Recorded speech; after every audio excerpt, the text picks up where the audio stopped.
Albert Einstein once said, everybody's a genius, but if you judge a fish by its ability to climb a tree, it will live its whole life believing that it is stupid. Ladies and gentlemen of the jury, today on trial we have modern day schooling. Glad you could come. Not only does he make fish climb trees, but also makes them climb down and do a 10-mile run. Tell me, school, are you proud of the things you've done? Turning millions of people into robots, do you find that fun? Do you realize how many kids relate to that fish swimming upstream in class, never finding their gifts, thinking they are stupid, believing they are useless? Well, the time has come, no more excuses. I call school to the stand and accuse him of killing creativity, individuality, and being intellectually abusive. He's an ancient institution that has outlived his usage. So, Your Honor, this concludes my opening statement, and if I may present the evidence of my case, I will prove it. Proceed. Exhibit A. Here's a modern day phone. Recognize it? Here's a phone from 150 years ago. Big difference, right? Stay with me. Here's a car from today, and here's a car from 150 years ago.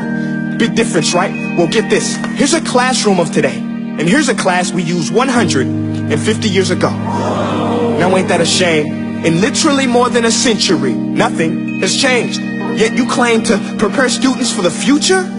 But with evidence like that, I must ask, do you prepare students for the future or the past?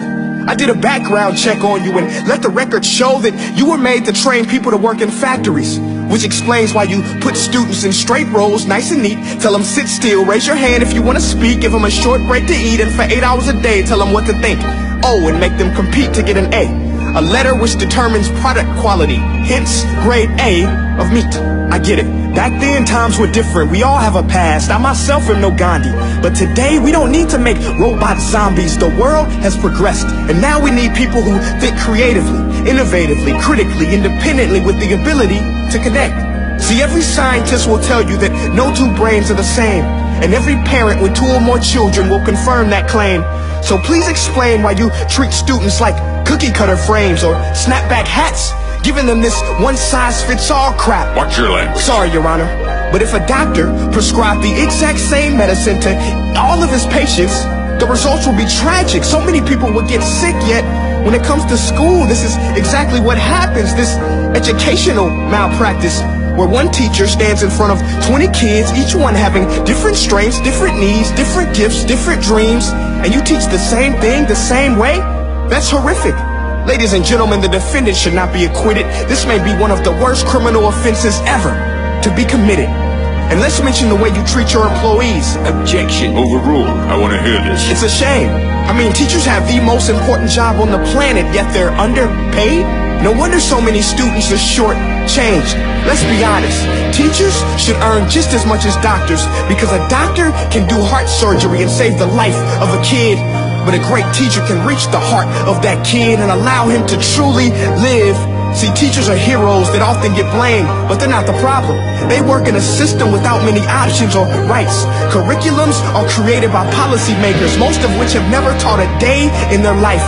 Just obsessed with standardized tests. They think bubbling in a multiple choice question will determine success. That's outlandish.